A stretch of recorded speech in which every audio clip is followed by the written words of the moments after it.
Shalom jemaat yang saya kasih dalam Tuhan Yesus Kristus. Jemaat GB Mega Bekasi yang diberkati Tuhan. Terima kasih untuk kesempatannya. Terima kasih untuk Bapak Pendeta Andi Markus dan keluarga juga. Semua kita hari-hari ini tetap dalam keadaan baik karena penyertaan Tuhan. Katakan amin. Nah, sebelum saya menyampaikan firman Tuhan, mari saya ajak kita satukan hati kita berdoa. Oh rapa syandara lapa takara lapa ya rapa syandara lapa. Terima kasih ya Abah, terima kasih. Kalau sampai hari ini tetap kami merasakan penyertaan dan perlindungan tangan Tuhan. Engkau memberkati umat-Mu Tuhan. Engkau menjagai kami. Tuhan, Engkau melindungi kami sampai hari ini. Tetap dalam penyertaan Tuhan. Karena itu kami bersyukur Tuhan. Kami masih bisa beribadah sekalipun secara online.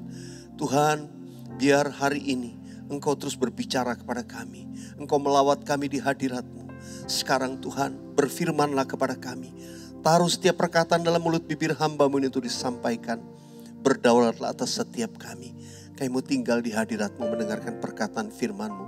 Berikan telinga seorang murid untuk mendengar dan rindu untuk diubahkan. Mata kami biar hanya tertuju kepadamu. Terpujilah Tuhan Allah Bapa kami. Dalam nama Yesus kami sudah berdoa. Sama-sama katakan amin. Nah, saudara dikasih Tuhan, hari ini kalau saya berikan judul firman Tuhan, bagaimana kita menjadi pemenang di masa yang sukar. Saudara dan saya, Tuhan mau kita menjadi orang yang menang di masa yang sukar. Janji Tuhan untuk saudara dan saya, kita akan naik dan tidak turun. Saudara dan saya jadi kepala dan bukan ekor. Kalau Tuhan berfirman kepada saudara dan saya, firman-Nya itu ya dan amin. Karena itu ada bagian kita untuk kita lakukan supaya kita menjadi pemenang. Supaya kita mengalami apa yang dijanjikan Tuhan. Nah, apa bagian saudara dan saya? Kita akan renungkan dari firman Tuhan bersama-sama. Mari, saya akan mengajak pertama-tama kita membaca dari Roma pasal yang ke-8 ayat 35 sampai ayat yang ke-37. Ya, saudara lihat di layar ataupun sudah bisa buka Alkitab saudara. Kita baca sama-sama 1, 2, 3. Siapakah yang akan memisahkan kita dari kasih Kristus? Penindasan atau kesesakan atau penganiayaan atau kelaparan atau ketelanjangan atau bahaya atau pedang? Seperti ada tertulis, oleh karena engkau kami ada dalam bahaya maut sepanjang hari. Kami telah dianggap sebagai domba-domba sembelihan. Ayat 37. Tetapi dalam semuanya itu kita lebih daripada orang-orang yang menang oleh Dia yang telah mengasihi kita. Oh haleluya. Dalam semuanya itu kita lebih dari orang-orang yang menang. Dikatakan oleh Dia yang telah mengasihi kita. Katakan amin. Saudara, satu-satunya yang membuat saudara dan saya bisa tetap menang adalah ketika kita tinggal dalam kasih Kristus. Firman Tuhan tadi dimulai dengan kata-kata, siapa yang dapat memisahkan kita dari kasih Kristus? Kalau kita tinggal dalam kasih Kristus, tidak ada yang dapat memisahkan kita dari kasih-Nya. Dikatakan apa? Penganiayaankah, ketelanjangankah, kelaparankah, bahayakah, pedang, termasuk juga COVID-19, sakit penyakit, apapun masalah. Saudara dikasih Tuhan, orang-orang yang tinggal dalam kasih Kristus adalah orang-orang yang tinggal di hadirat Tuhan. Orang yang mau selalu tinggal di hadirat Tuhan adalah orang-orang yang suka atau tetap menyembah Tuhan di masa sukar. Saudara dikasih Tuhan, untuk menjadi pemenang di masa yang sukar, kunci yang pertama, saudara harus menjadi orang-orang yang tinggal dalam kasih Kristus. Tetap menyembah Tuhan di masa yang sukar. Saya tidak tahu keadaan saudara.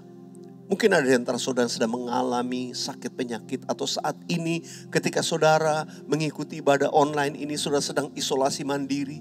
Atau saudara sedang terpapar COVID keluargamu atau engkau pribadi. Situasi mungkin sedang tidak enak. Ya, kondisi ekonomi karena tekanan, karena situasi membuat kita merasa begitu berat. Banyak orang sulit untuk menyembah Tuhan di masa yang sukar. Kenapa? Karena tekanan-tekanan ini. Ada orang-orang yang mengalami kejenuhan di situasi ini. Ada orang yang menjadi stres. Ada orang-orang yang mengalami kekecewaan yang dalam. Tapi saya berdoa kepada saudara, jangan sampai kecewa sama Tuhan. Katakan amin. Apapun situasi saudara, tetap menyembah di masa yang sukar. Untuk menyembah Tuhan itu adalah keputusan kita. Saudara dan saya tidak bergantung kepada mood atau suasana hati. Menyembah Tuhan adalah sebuah keputusan yang harus kita ambil. Sebab kita mau tinggal di hadirat Tuhan. Sebab kita mau tinggal dalam kasih-Nya. Orang yang tinggal dalam kasih Tuhan itu yang disebut orang-orang yang lebih daripada pemenang. Karena itu saudara, mari buat keputusan. Yang pertama, Tuhan, saya mau tetap menyembah Tuhan di masa yang sukar. Yang mau katakan amin. Yang mau katakan yes, saya mau Tuhan. Mari buka hati saudara. Sama-sama saya ajak kita menaikkan pujian ini. Oh haleluya. Mari angkat tanganmu, katakan. Ku rasakan kasih-Mu dan indahnya kekudusan-Mu, penuhi dengan kasih-Mu, diam di hadirat-Mu,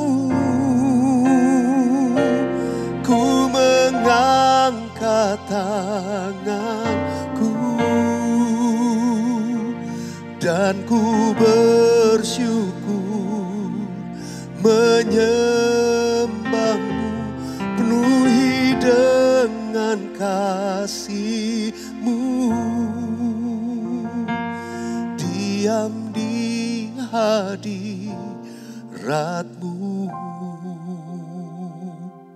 Mari saja kita angkat tangan kita. Satu tangan saudara taruh di dada. Mari kita sembah Tuhan. Huriara lama ya rama ya rama sande. Sikiara laba laba laba laba laba laba laba laba laba laba laba laba. Iara nama yara lama yara lama ya si. Oh raba sikiara laba takara laba laba laba laba. Tuhan, Kau melawat kami di rumah-rumah. Engkau menjamah kami satu persatu. Bangkitkan kembali kegairahan karena Engkau Tuhan. Yang letih lesu, yang berbeban berat, yang jenuh, yang putus asa. Yang menghadapi kekecewaan, kekhawatiran hidup. Apapun situasi kami, Tuhan jamah saat ini. Ulurkan tangan. Bangkitkan kembali gairah itu. Kasih yang mula-mula Tuhan limpahkan buat setiap kami. Oh rapasikiara laba laba laba. Terima kasih ya Abah. Terima kasih Bapa. Terima kasih. Terima kasih. Angkat tangan kita sekali lagi, katakan. Penuhi dengan kasih-Mu, diam di hadirat-Mu, penuhi dengan kasih-Mu. Taruh tangan di dada. Diam di hadirat-Mu.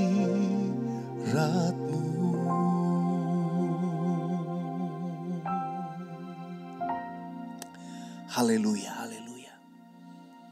Saudara, hal yang kedua, mari saya ajak kita membaca dari 1 Yohanes 5 ayat yang keempat. 1 Yohanes 5 ayat yang keempat dikatakan, sebab semua yang lahir dari Allah mengalahkan dunia.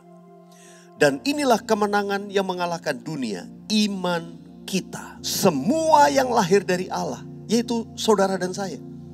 Kita ini dilahirkan oleh roh. Kita disebut dilahirkan kembali oleh roh. Karena itu kita dikatakan dilahirkan oleh Allah. Dan orang-orang yang dilahirkan oleh Allah itu mengalahkan dunia. Apa yang mengalahkan dunia? Iman kita. Kenapa? Ketika seseorang itu memiliki Roh Kudus dalam dirinya, dia mampu untuk berjalan dengan iman. Dia mampu untuk mempercayai hal-hal yang tidak mungkin. Dia mampu untuk mempercayai firman Tuhan sekalipun orang bilang mustahil. Saya teringat beberapa kisah. Kita tahu kisah tentang Ishak di dalam perjanjian lama. Ishak dikatakan ketika terjadi kekeringan di tanah Kanaan, semua orang pada pergi, semua orang lari ke Mesir. Tapi Tuhan berkata kepada Ishak, kamu tinggal di tanah ini. Dan puji Tuhan, Ishak tinggal di tanah itu dan dia kemudian menabur. Menaburlah Ishak di tanah itu. Dan Alkitab berkata dalam tahun itu juga dia menuai 100 kali lipat Dia menjadi kaya, dia diberkati Tuhan. Saudara, yang membuat Ayub itu diberkati, itu karena imannya, percaya ketika Tuhan berfirman. Waktu Tuhan berfirman kepada dia, dia percaya. Karena itu dia menerima janji Tuhan, sekalipun itu di luar hukum. Manusia bilang, mana mungkin tanah kering. Ini situasi gak memungkinkan. Semua orang lari ke Mesir. Tapi Ishak tetap taat kepada firman Tuhan. Dia lakukan dan dia diberkati. Saudara dikasih Tuhan, iman saudara dan saya akan bisa mengalahkan hukum alam sekalipun. Saudara, Abraham disebut bapak orang beriman. Karena dia percaya.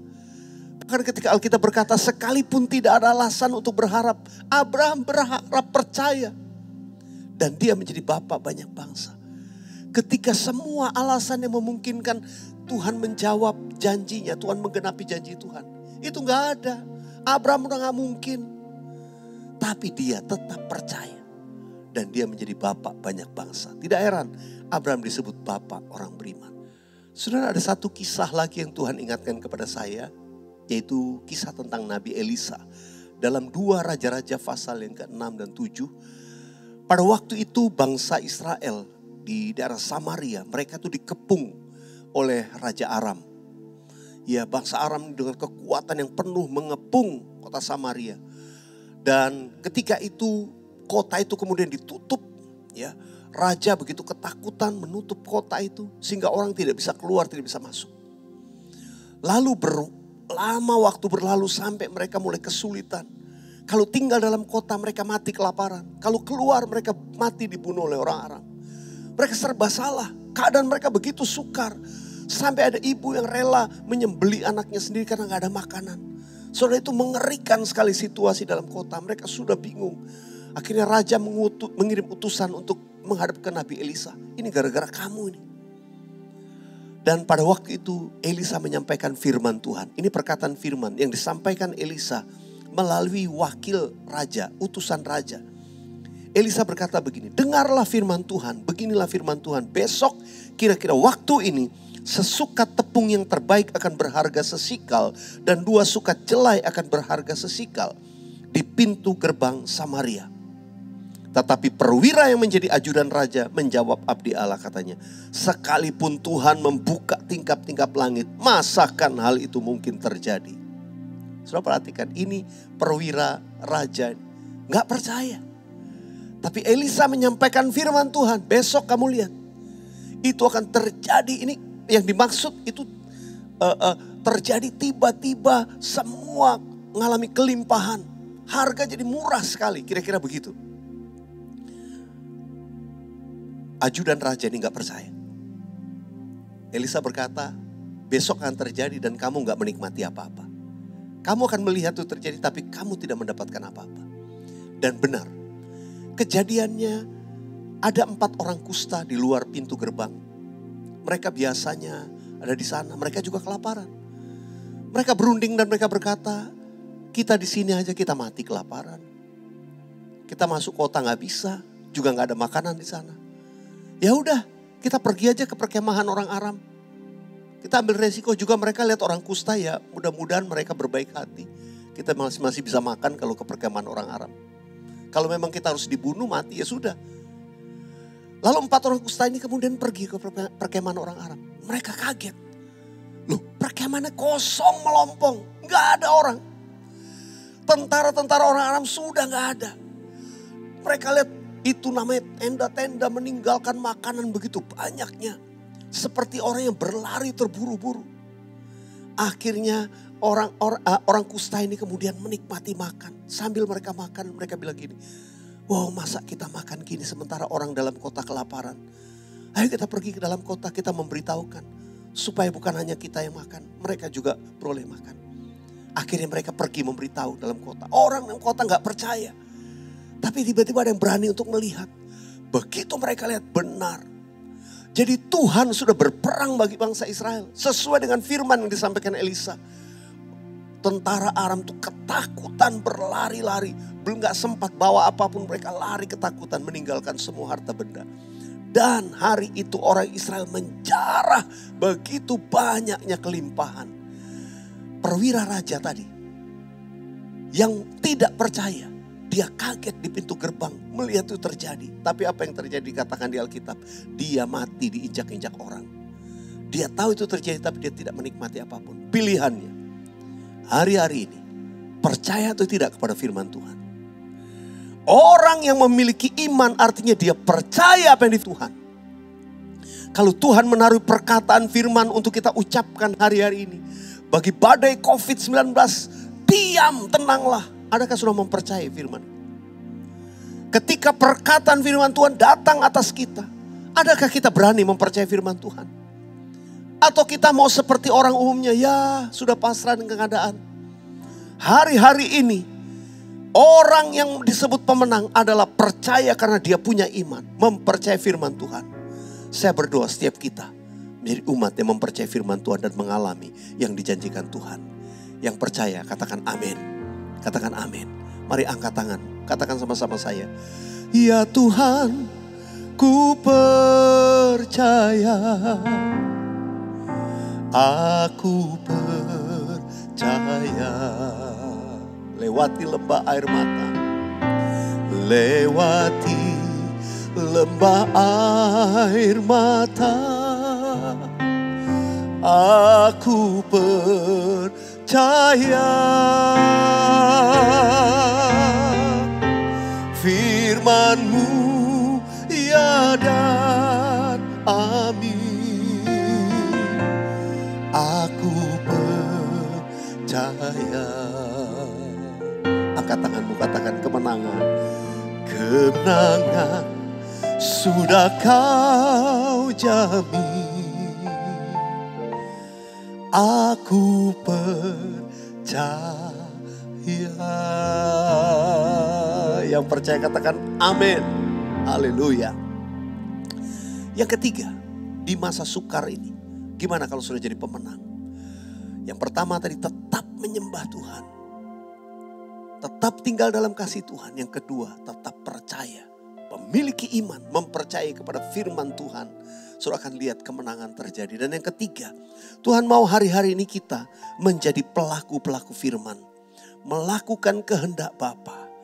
Apa kehendak Bapa di surga hari-hari ini untuk saudara dan saya? Pesan Tuhan melalui gembala sidang kita, Bapak rohani kita, Pak Niko. Kita ada di era Pentakosta ketiga.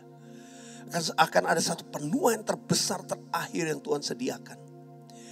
Apakah kita hari-hari ini mempercayai firman Tuhan? Kalau kita percaya, kita akan melakukan. Dan orang yang melakukan pesan Tuhan hari ini akan menuai jiwa-jiwa. Saudara dikasih Tuhan, kita diminta banyak sekali lagi di hadirat Tuhan, memuji menyembah Tuhan. Kita berdoa buat jiwa-jiwa. Dan hari-hari ini kalau Tuhan suruh melakukan sesuatu, kita lakukan sesuatu yang sesuai dengan kehendak Tuhan. Ini yang saya mau ajak kita baca bersama-sama di Yohanes 4. Kata Yesus kepada mereka, makananku ialah melakukan kehendak Dia yang mengutus aku dan menyelesaikan pekerjaannya. Ini perkataan Tuhan Yesus. Makananku ialah melakukan kehendak Dia yang mengutus aku, yaitu Bapa di surga. Ayat ini Tuhan katakan ketika murid-murid Tuhan Yesus sedang pergi mencari makanan. Ya, sementara Tuhan Yesus di satu perigi Yakub bertemu dengan seorang perempuan Samaria yang berdosa. Dan di situ Tuhan Yesus menyampaikan kabar baik. Dan ketika murid-murid Tuhan Yesus datang, Tuhan Yesus sudah mulai melayani. Tuhan Yesus justru melayani orang banyak. Murid-muridnya bilang, kan tadi makan, kan tadi lapar. Guru kan tadi perlu makan, minuman kita udah beli. Lalu Tuhan Yesus berkata gini, makananku ialah melakukan kehendak Dia yang mengutus aku dan menyelesaikan pekerjaannya. Saudara, ini gambaran bahwa kadang-kadang kita mengesampingkan kepentingan pribadi kita. Kalau Tuhan suruh kita melakukan kehendak Tuhan, memberitakan Injil kepada orang banyak. Ada banyak orang hari ini memerlukan Injil Tuhan Yesus. Kabar baik, memerlukan doa-doa saudara, mendoakan orang sakit. Mendoakan orang yang mengalami kesusahan, menolong mereka. Pak, saya juga pas-pasan. Tapi saya percaya kalau kita mau dipakai Tuhan, kita pasti diberkati Tuhan. Yang percaya katakan amin. Melakukan kehendak Tuhan itu juga menyampaikan firman Tuhan. Berita Injil, kabar baik kepada orang banyak. Hari-hari ini kehendak Tuhan. Kita menyelesaikan amanat agung Tuhan Yesus. Yang mengerti dan yang mau katakan amin. Bukan kuat, bukan gagah kita. Mungkin orang berkata, Pak, ya saya mah siapa saya? Saya ngomong, saya berbicara baik, bagaimana mungkin orang bertobat? Percayalah, kalau kita tadi ikut nomor 1, nomor 2 ya. Banyak di hadirat Tuhan. Hidup dengan iman. Saudara akan melihat yang ketiga pun itu jadi bonus dalam hidup kita. Hidup kita dipakai untuk memenangkan jiwa. Saudara dikasih Tuhan, saya teringat kisah tentang Yunus. Yunus adalah seorang nabi Tuhan yang disuruh Tuhan untuk memberitakan kabar baik kepada kota Niniwe. Memberitakan peringatan Tuhan lebih tepatnya. Kalau nggak bertobat, ya negeri ini akan ditunggang balikan. Itu kira-kira pesan yang disampaikan Tuhan. Untuk Yunus sampaikan kepada bangsa Niniwe. Yunus ini benci sama orang Niniwe. Yunus ini hidup dengan dendam sama orang Niniwe. Wah, ngapain gue beritakan Injil sama mereka? Ngapain? Makanya dia malah lari ke Tarsus. Tapi apa yang terjadi? Dimakan ikan. Sampai akhirnya dia dibuang dan dia mau taat pergi ke Niniwe. Di Niniwe Yunus tuh datang dengan sebuah berita. Yunus bilang, wah udahlah. Ini orang pada gak mau dengar, saya gak tahu saya mau diapain sama mereka. Pokoknya saya ngomong aja. Yunus kemudian memberitakan. Orang-orang Niniwe dalam waktu 30 hari. Kota ini akan ditunggang balikan. Kota ini, negeri ini akan dihancurkan oleh Tuhan. Saudara, Yunus habis memberitakan itu dia pergi. Keluar kota dari atas bukit. Ya di situ dia duduk. Dia tunggu, dia berharap kota ini ditunggang balikan, dihancurkan. Dia tunggu-tunggu, gak terjadi. Malah Tuhan memberkati, memulihkan. Kenapa? Karena tiba-tiba orang-orang Niniwe bertobat. Orang-orang yang jahat ini bertobat dan cari Tuhan. Kadang-kadang kita berpikir seperti Yunus, sudah. Ya udah saya beritakan bertobat, gak bertobat bukan urusan. Ya, Tuhan yang membuat orang itu bertobat. Bagian kita lakukan kehendak Tuhan. Saya berdoa setiap kita mau dipakai Tuhan, yang mau katakan amin. Jadi alatnya Tuhan untuk menyelesaikan amanat agung Tuhan Yesus. Justru di masa yang sukar, lakukan kehendak Tuhan. Nanti lihat hidupmu diberkati oleh Tuhan. Saya pernah mempelajari. Ini kisahnya luar biasa. Kenapa Yunus tuh bisa memberitakan Injil cuma mengucapkan satu kalimat itu. Itu satu negeri itu bertobat. Bertobat. Langsung merendahkan diri, berkabung, minta ampun. Dan dipulihkan oleh Tuhan. Itu bukan karena hebatnya Yunus. Yunus orang biasa saja. Yunus gak hebat. Tapi apa yang membuat bangsa itu bertobat? Ketika dipelajari dalam sejarah. Ini kisah Yunus ini terjadi di sekitar tahun 760 sebelum Masehi. Jadi kalau sebelum Masehi itu adalah minus ya. Dari tahun 0 mundur jadi minus 760 kira-kira. Nah, di sekitar tahun 773 sampai 755 ya. Jadi kalau sudah perhatikan sebelum Masehi itu angkanya dari besar ke kecil ya. Itu diperintah oleh Raja Asyur dan III. Ini menurut catatan sejarah. Nah, dalam masa pemerintahannya di tahun 765 itu terjadi wabah besar yang melanda daerah itu. Kemudian dilanjutkan tahun 763. Itu 2 tahun kemudian terjadi gempa bumi hebat. Belum cukup. Tahun 759. 4 tahun kemudian terjadi wabah besar lagi. Membinasakan banyak orang. Sesudah itu Yunus datang. Begitu Yunus datang memberitakan orang bertobat. Apa karena Yunus hebat? Saya percaya enggak. Karena Tuhan sudah buat persiapan. Untuk hati banyak orang, bahkan orang yang keras, orang yang kasar. Itu hatinya terbuka. Saya percaya. Kalau hari-hari ini kita sedang melihat goncangan yang hebat terjadi. Ini adalah kesempatan untuk saudara dan saya memberitakan kabar baik. Doakan orang sakit. Berikan pertolongan kepada mereka membutuhkan. Dan sampaikan kabar baik. Saya percaya inilah yang dilakukan orang-orang yang menjadi pemenang.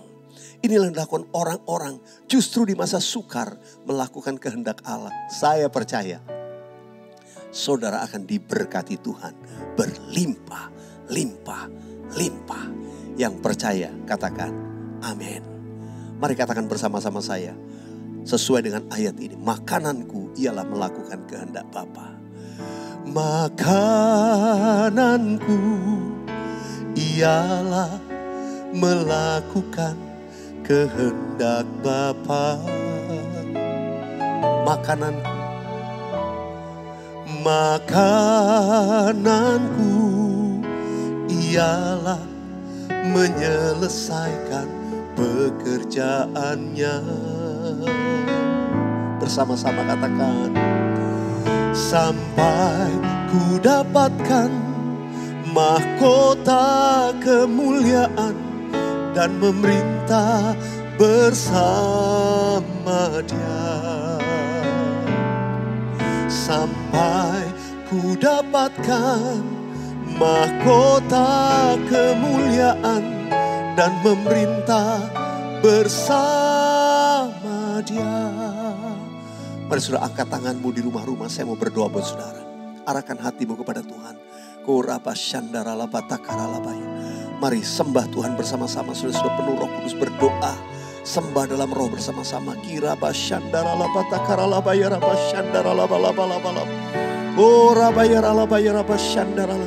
Hamba-Mu percaya Tuhan, saat ini Engkau mengulurkan tangan-Mu, mengangkat setiap kami yang letih lesu, yang berbeban berat, sehingga kami boleh menjadi penyembah-penyembah di masa yang sukar. Dan itu menunjukkan kami adalah umat pemenang.